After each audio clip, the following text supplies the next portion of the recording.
음악 심리학의 이 발달 과정에서 보게 되면요, 7, 18세기 이 계몽주의 시대 때에는 음향학에 대한 부분들이 상당히 발달하는 기초석이 다져지는 시간들이었습니다. 태초로부터 인간의 존재와 삶 속에는 항상 이 음악이 존재해 왔던 것을 기억합니다. 샤머니즘적인 요소도 그렇고요.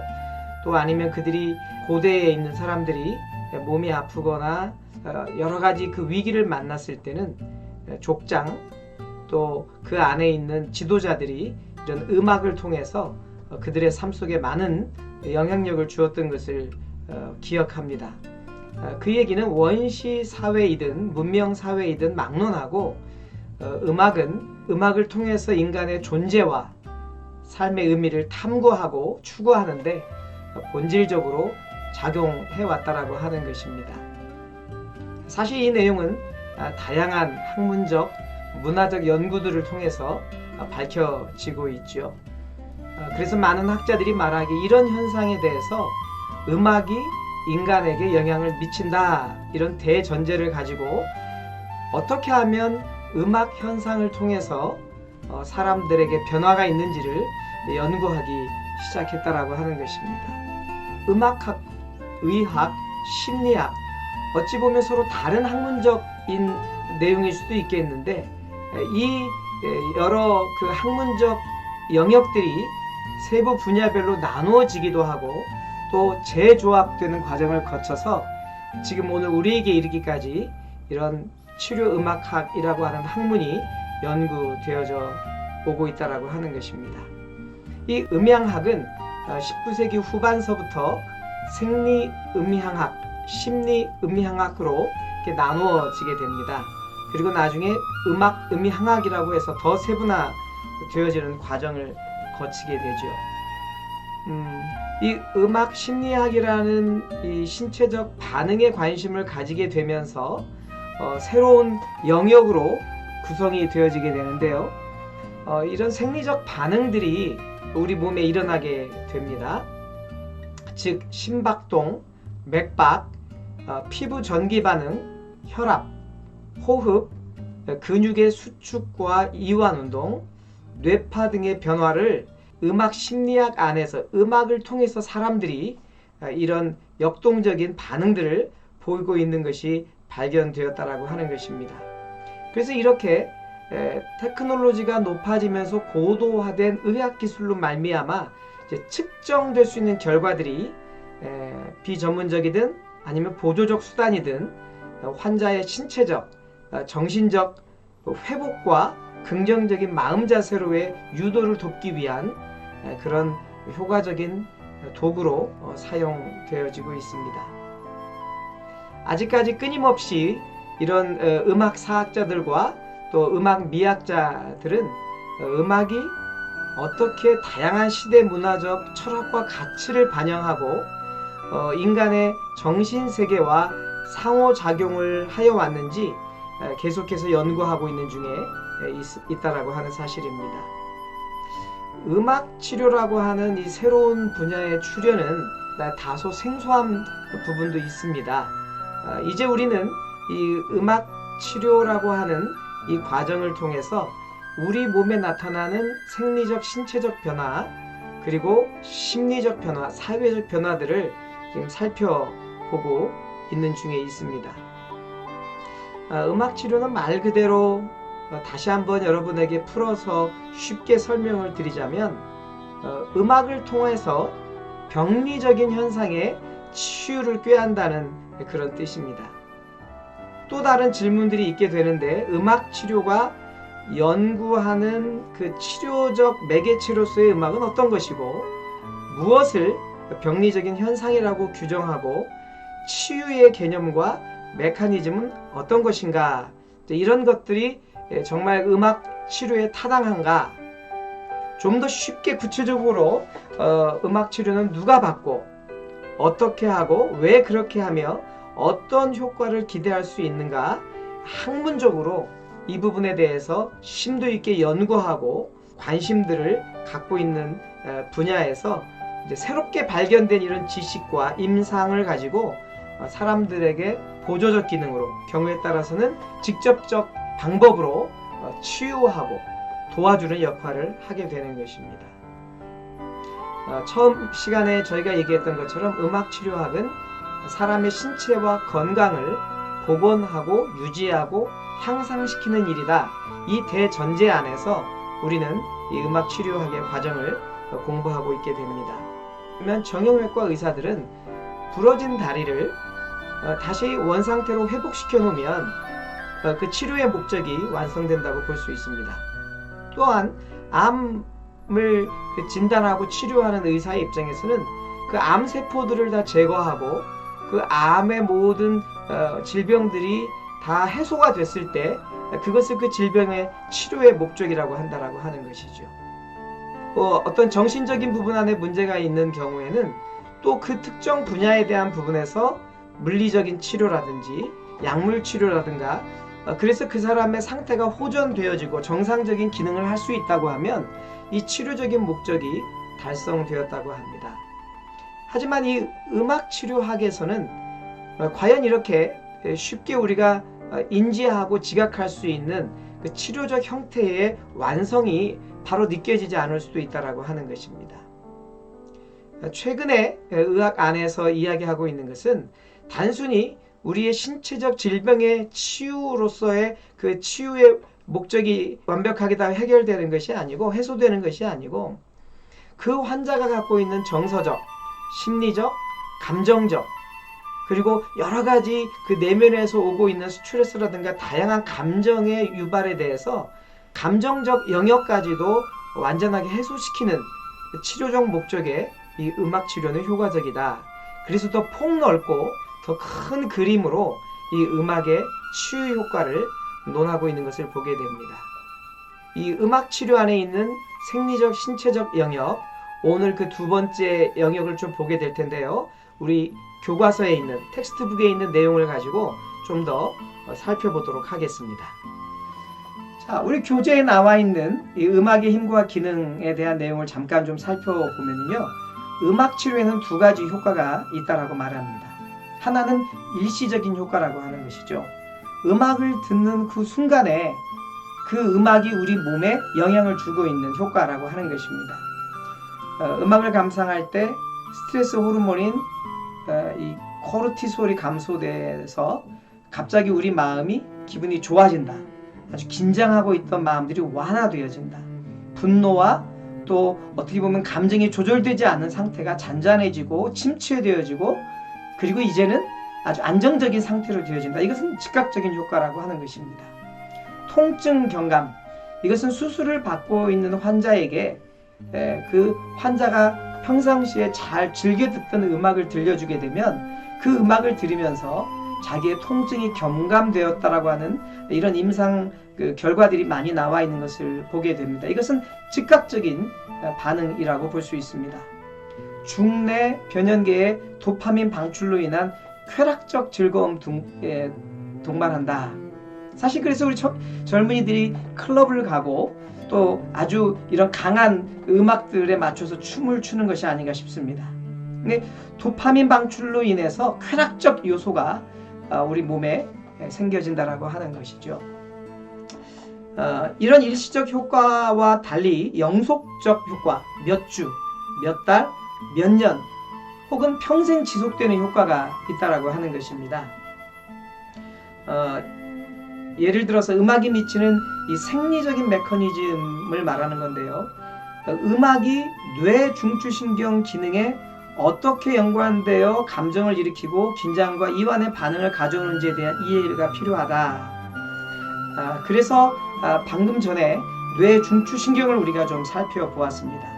그 뇌 중추신경, 귀로 들어왔던 그 소리의 전달 과정이 달팽이관을 통해서 그것이 혈액으로 변환되어져서 우리 뇌에 들어오고 그 뇌가 우리 중추신경계로 흩어져서 자율신경으로 뻗어나가면서 우리 몸의 모든 영역 가운데 영향을 줄 수 있다라고 하는 것을 지금 우리가 함께 나누고 있는 것입니다.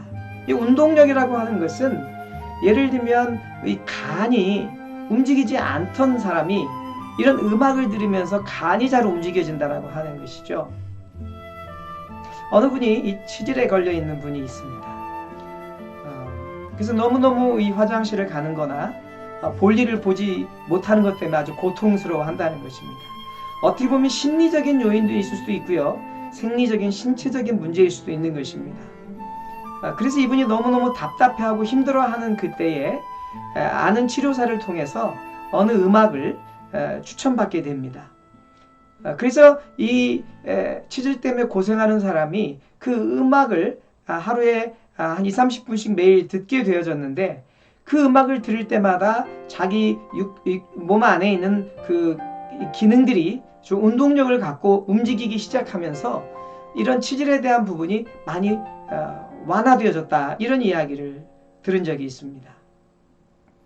그러니까 이것은 아마 꼭 이런 환자뿐만이 아니라 이런 운동력이 우리 신체적 역할 안에서 다양한 기능을 할 수 있다라고 하는 것을 보여주고 있다라고 하는 것이죠. 자율신경의 반응과 신경 전달에 관련된 뇌파, 파장의 변화를 가져오는 음악과의 상관관계, 이 신경에 대한 부분에 대해서도 제가 참고 동영상을 여러분에게 함께 첨부해 두었습니다. 그래서 거기서 보게 되면 중추신경에 대한 부분, 자율신경에 대한 부분들 여러분 한번 5분 정도밖에 되지 않는 동영상들이니까 한번 그 내용을 보시게 되면 음악을 들은 우리의 그 신체적, 생리적 상태에서 이것이 뇌 중추신경과 또 우리의 자율신경 안에서 어떤 역할을 하는지에 대한 것들을 조금이나마 이해할 수 있지 않을까 싶습니다.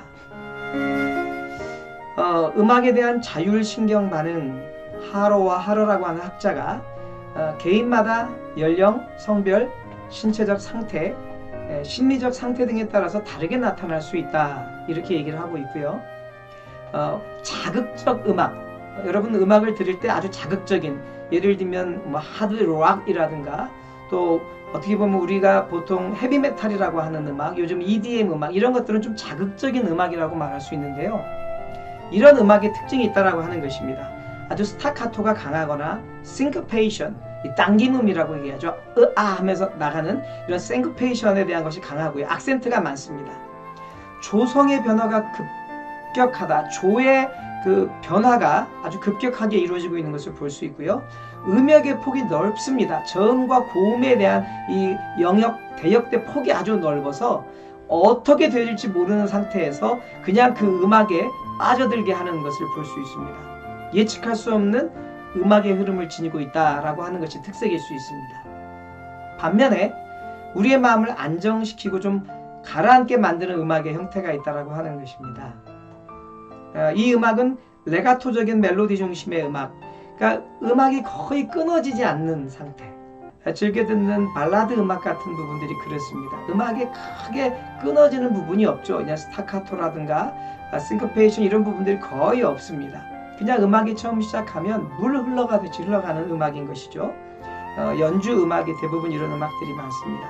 조성의 변화가 거의 없거나 관계조의 자연스러운 변화가 나타남. 그래서 거의 3도, 5도, 7도라든가 아주 기본적인 그 음의 구조 안에서 큰 변화 없이 흘러가는 것을 볼 수 있습니다. 음역의 폭이 좁고 급격한 멜로디의 변화를 가져오지 않는다. 그렇습니다. 어떻게 보면 음역의 폭이 좁습니다.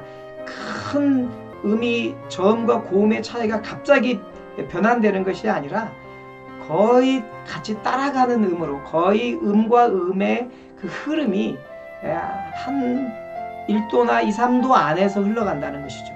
5도, 6도의 그런 큰 넓은 대역폭의 변화가 아니라 좁은 그런 멜로디 변화를 가져오지 않는다라고 하는 것입니다. 대개 반복을 동반하는 음악으로 진행을 예측할 수 있다라고 얘기합니다. 사실 어느 통계에 보게 되면은 반복되는 음악들이 반복되는 부분이 많으면 많을수록 더 빌보드 차트에 올라가는 가능성이 있다, 이런 자료도 있습니다. 그래서 안정시키고 우리의 마음을 좀 침체시키는 음악의 형태는 이렇게 부드럽고 또 조변화가 많지 않고 음의 폭이 너무 크지 않고 좁은 반면에 반복되는 음이 많은 이제 이런 것들을 볼 수 있습니다. 음악과 두뇌에 대한 부분을 좀 보게 되면요. 왜 우리의 뇌는 음악에 강하게 반응하는가? 저슬린과 파스트푸엘이라고 하는 분이 이렇게 얘기했습니다. 뇌줄기 반응으로서 음악에서 특별하거나 시급한 사건으로 인식되는 신호의 반응이다. 우리의 귀를 통해서 들려온 음악의 그 소리가 이 우리의 뇌에서는 이건 되게 특별한데? 이건 꼭 들어봐야 될 것 같은데? 이렇게 어떤 인식하는 신호가 다르다라고 하는 것입니다. 두 번째, 특정한 음악과 함께한 반복적인 음악 경험이 연관된 감정을 동반한다. 여러분 혹시 그런 경험 있으신가요? 여러분들이 사랑하는 사람과 함께 만나다가 헤어지게 됩니다. 헤어지고 난 다음에 어느 카페에 갔는데 카페에서 틀어주는 음악이 나와 만났던 그 사랑했던 그 사람과 즐겨 들었던 그리고 내가 좋아했던 상대방이 좋아했던 그런 음악이었다고 하면 순간적으로 내 감정이 그때의 그 사랑했던 감정으로 또 함께 나눴던 사랑의 그 상태로 내 감정이 몰입되어져 가는 것을 경험하게 됩니다. 아니면 어렸을 때 집에서 아버지가 항상 즐겨 들었던 그런 음악들, 그런 음악들도 우리에게 특정한 음악으로 해서 반복적인 음악 경험이 우리 감정으로 이렇게 동반되어지는 것을 볼 수 있습니다. 특정한 감정을 표현하는 음악적 요소적 특성으로 인해 음악과 동일한 유형의 감정 공유한다. 이것도 뭐 거의 같은 내용이라고 볼 수 있죠. 예를 들면 자기의 감정을 표현하기 위해서 일반 대중가요에 보게 되면 그런 의미 있는 내용을 많이 경험하게 됩니다.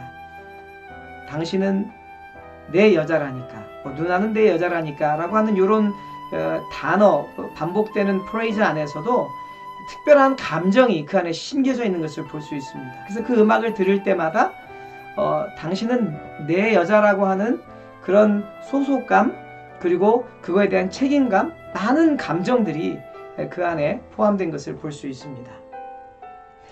네 번째, 음악이 시각적 이미지를 동반함으로 감정이 유도됨. 우리가 음악을 들으면서 앞에 있는 대상을 본다거나 아니면 자연을 본다든지 아니면 내가 너무너무 힘들고 어려운 상황 속에서 혼자만의 시간 속에 이불을 덮어 쓰고 음악을 듣든지 그때 느껴지는 여러 가지 주변 환경적 요인들도 내 감정과 연계될 수 있다고 하는 것입니다. 그래서 그 감정들로 말미암아서 그 음악을 들을 때 내 안에 슬픈 감정, 기쁜 감정, 외로운 감정, 고독한 감정 그리고 뭔가 희망에 차고 또 꿈을 갖는 이런 감정들이 표현되는 것을 볼 수 있습니다. 다섯 번째, 음악이 과거의 기억을 동반할 때 그것과 연상된 감정을 유발. 음악의 구조나 화성, 시간적 흐름에서 감상자의 기대를 음악이 충족시키는 과정에서 감정이 발생한다. 음악의 구조, 또 화성, 시간적 흐름. 이 시간적 흐름이라고 하는 것은 음악은 시간을 담고 있는 시간적 예술이기 때문에 그 3분이면 3분, 4분이면 4분의 시간의 흐름 속에서 이 음악 안에 들려지는 그것들이 감상자의 기대를 충족시키고 그러면서 그것으로 말미암아 감정이 발생된다라고 하는 것이죠. 그래서 음악이 어떤 하모니를 이루고 있다든지 아니면 악기 구성이라든가 또 거기에 있는 가사 이런 모든 구조적 요소들이 실제적으로 내 감정을 만들어내는 것에 많은 영향을 끼치는 것을 볼 수 있습니다. 음악 지각의 정서적 경험으로 이어지는 데에는 대뇌 변인계의 역할이 중요합니다. 변연계는 대뇌 피질과 시상하부 사이의 경계에 위치한 부위로 귀 바로 위쪽에 존재하고 있고요. 해마, 편도체, 시상 앞핵, 변연엽, 후각 신경구 등을 포함합니다. 이 내용에 대한 자세한 뇌에 대한 부분은 앞전에 있는 그 뇌에 대한 부분을 여러분 정지시켜 놓고 한번 보셔서 이 내용에 대한 이해를 구하시면 좋겠다 싶은 마음이 있습니다. 그래서 이 대뇌 변연계의 역할이 소리를 지각하고 전달된 소리로 인해서 우리 감정으로 연결시키는 아주 중요한 이 중간다리 역할을 하는 것을 볼 수 있습니다. 그래서 아까 제가 이미 설명해 드렸는데 우뇌와 좌뇌에 대한 부분, 다시 한번 그 부분을 보시면 좋을 것 같습니다. 이 두뇌 안에서는 작업 공유를 통해서 대뇌 기능이 최적화된다. 그러니까 이 소리가 들려오면 이것을 연결시키고 그것에 대한 계획을 짜고 전략을 세우고 시각 이미지로 연결되는 이 모든 순간적 동작이 대뇌 기능에서 이루어진다고 하는 것이죠. 왼쪽 편에 먼저 우리가 음악 감상을 듣습니다. 음악을 듣다 보면 리듬에 대한 지각이 일어나죠. 박자각에 대해서 알게 됩니다. 음조, 이게 어떤 장조인지도 알게 되죠. 음이 높은지 낮은지도 알게 됩니다. 이게 고정음고, 음고 구별, 음간격에 대해서 알게 되죠. 음고와 진행 형태도 알게 됩니다. 이게 급작스럽게 진행되는지 아니면 천천히 진행되는지, 음고 진행 방향, 음 간격, 음고 방향, 멜로디, 이런 모든 것들을 지각하게 됩니다. 멜로디, 친숙한 멜로디인지 아니면 협화음, 이게 잘 소리가 화음을 이루면서 아름다운 소리인지 예측하지 못한 불협화음, 그런 깨어지는 화성인지에 대한 인식을 하게 되고요. 그리고 이것이 장조인지 단조인지에 대한 인식도 우리 안에 들어오게 됩니다. 단조 음악은 왠지 모르지만 외롭고 그리고 아주 우리 감정을 많이 만져주는 그런 음악으로 우리가 이해하고 있습니다. 바로 이런 소리가 들려왔을 때 이 모든 소리를 들으면서 대뇌가 움직인다라고 하는 것입니다. 이런 소리를 들으면서 어떤 것을 인식하느냐? 슬픈 음악으로 인식될 때가 있습니다. 또는 행복한 음악으로 인식될 때가 있고요. 음악이 감정적 반응을 불러일으키기도 합니다. 음악이 오쌍한 반응을 불러일으키기도 하고요. 악보를 보면 멜로디를 연주할 때 또 달라지고요. 악보를 보면 리듬을 연주할 때도 달라집니다. 움직이며 연주할 때와 또 이런 음악의 구조를 이해할 때에 따라서 이 받아들이고 내 감정 안에서 이것을 해석하고 이것을 처리하는 모든 과정에 대한 것들이 달라지게 되는데, 이것이 우리의 생리적 반응으로 대뇌를 통해서 음악으로 일어나는 반응들이라고 하는 것입니다. 음악적 과제 수행 시 뇌는 함께 작동한다. 대뇌 기능을 최적화할 때 음악 외적인 기능적 재활을 도울 수 있다.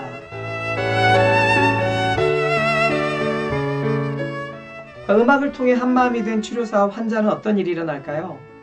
음악 치료를 통해 심리치료사와 환자가 더욱 쉽게 소통하고 실제로 서로의 뇌를 자신의 뇌와 동기화할 수 있다는 사실을 증명했다. 치료사와 환자가 이제 음악을 함께 공유하면서 그것이 심리적으로 서로의 마음이 하나 되어지게 했다라고 하는 것입니다. 치료사는 뇌활동 데이터를 통해 음악 치료가 심리 치료도 중 감정적 전이와 교감을 더욱 활성화시켰음이 증명됐다고 설명했다. 음악이 들려왔습니다. 그 음악이 여러 처리 과정을 거쳐서 우리 뇌에 전달이 되어졌고요.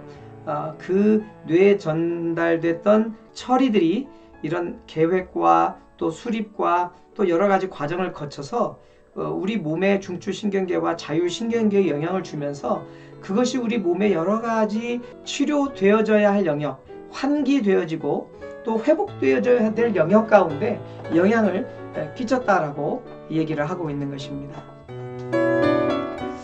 이건 하나의 참고인데요. 대뇌의 연령별 발달 특징이라고 해서 한번 알아두면 좋을 것 같아서 제가 자료를 정리해 봤습니다.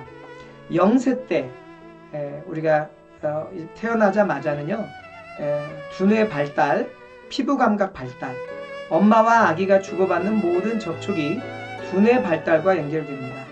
스킨십을 자주 받는 아이는 자신감, 자율성, 문제 해결력이 높고요. 두뇌 발달에 도움이 되는 자극은 양보다 질이 중요하다고 합니다. 만 1세에서 2세 때는요, 운동 능력의 발달, 전두엽, 두정엽, 후두엽 발달, 다양한 영역의 정보 학습, 두뇌가 활발해지고 대근육, 소근육이 발달되는 시기입니다. 만 3세에서 6세까지는 스스로 사고하는 힘이 생기고요. 대뇌피질의 전두엽이 집중적으로 발달하는 시기입니다. 종합적인 의사소통이 가능하고요. 능력이 활발하게 이루어집니다. 의사소통 능력이 활발해집니다. 독립심, 자신감, 자기주도성을 높이는 이 기회 제공을 스스로 하게 된다라고 하는 것입니다. 만 7세에서 12세에는 다양한 경험과 학습이 중요하고 두정엽, 숙두엽이 발달 시기입니다. 언어와 수학 교육이 이때 잘 이루어지면 좋지요. 신경세포들이 중요한 회로 과정의 중요성을 인식시키는 그런 시기입니다. 도덕적 가치 형성이 되는 시기이기도 합니다. 만 12세 전후 사춘기, 그 이유는 거의 어른의 뇌로 비슷하게 되어지는 시기인데요. 자신에 대한 회의를 느끼기도 합니다. 자신에 대한 인식, 정립, 분명한 자아 정체성이 이미 이 12세 전후에 형성이 된다고 합니다. 이때부터 이제 우리 사춘기라고 얘기하죠. 자아 발달의 최종 단계이기도 하고요. 긍정적이며 편안한 분위기 아주 중요합니다. 스트레스를 주의해서 이 시기 때 우리의 마음과 감정을 안정적으로 잘 붙잡아주면 남은 그 시간들 속에서 훨씬 더 풍요로운 그런 삶을 살 수 있다라고 하는 것입니다.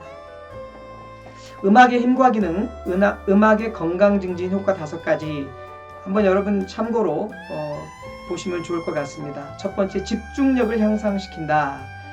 미국 스탠퍼드 의대 연구팀에 따르면 후기 바로크 음악은 집중력을 향상시키고 단기 기억력을 개선하는 작용을 하는 것으로 나타났습니다. 두 번째, 운동 효과가 증가한다. 스포츠 및 운동의 과학 저널에 실린 연구에 의하면 고강도 인터벌 훈련을 받는 사람들이 음악을 들으면 훈련 효과가 상승된다라고 하는 것인데요. 사실 최근에 보면 미국에 있는 어느 한 회사에서 스포츠맨들, 운동하는 사람들에게 이 머리에 어떤 그 소리를 들을 수 있는 것을 설치하게 되면 실제적으로 그 음악의 효과가 단시간 내에 급격히 높아진다라고 하는 그런 연구가 있었고, 그런 기계가 지금 나와서 우리나라에도 전문 스포츠 기관들에 사용되어지고 있는 것을 볼 수 있습니다. 머리에 쓰는 아주 자그마한 건데 몇백만 원 하더라고요. 그러니까 우리 뇌파를 움직여서 이 스포츠에 대한 부분, 어떤 이 운동 신경에 대한 부분들을 민감하게 만들어주는 그런 기능을 하는 것 같습니다. 통증을 완화한다. 심리학 프론티어 저널에 발표된 연구에 따르면 섬유 근육통이 있는 환자에게 음악을 들려주면 통증을 완화하는 데 도움이 된다. 섬유 근육통은 만성적으로 전신의 근골격계 통증, 뻣뻣함, 감각 이상, 수면장애, 피로감을 일으키고 신체 곳곳에 압통점이 나타나는 힘줄 및 인대 근육과 근육, 지방 조직 및 연부 조직의 통증 증후군을 말한다. 그러니까 이런 우리 몸을 뻣뻣하게 하고 감각을 잘 못 느끼게 하거나 문제가 있는 수면 장애가 있고 피로감을 쉽게 일으키는 이런 부분에 음악은 통증을 완화시켜주는 역할을 한다는 것이죠. 기분을 북돋아줍니다. 네이처 신경과학 저널에 실린 연구에 따르면 클래식 음악을 듣는 동안 실험 참가자들의 뇌에서 도파민 분비량이 늘어나 음악을 듣지 않을 때보다 기분이 향상되었다라고 이렇게 발표했습니다. 또 5번째는 침착하게 만든다라고 하는 것인데요. 아무래도 음악을 듣게 되면 특별히 우리 심신을 안정시키고 긴장을 완화하고 또 우리 마음 가운데 있는 여러 가지 감정선 자체를 조절해주는 그런 음악을 듣다 보면 우리의 마음이 침착하게 되는 것을 볼 수 있습니다. 오늘 여러분에게 드리는 과제는요, 여러분이 가장 좋아하는 노래 5곡을 선택하시고 각 곡들을 선택한 이유에 대해서 A4 용지 2장 이내로 내용을 제출해 주시면 되겠습니다. 대부분의 사람들에게는 자기 18번이라고 하는 노래가 있습니다. 그 노래에는 나름대로의 이유와 또 의미를 갖고 있게 되는데요. 여러분이 갖고 있는 여러분 18번의 곡의 의미들을 좀 들어보고 싶기도 하고요. 어떤 곡들을 여러분들이 즐겨 듣고 좋아하는지에 대한 그 마음들도 함께 나눴으면 좋겠습니다. 강의 게시판이나 제 이메일로 제출해 주시면 고맙겠습니다. 여러분 고맙습니다. 수고하셨습니다.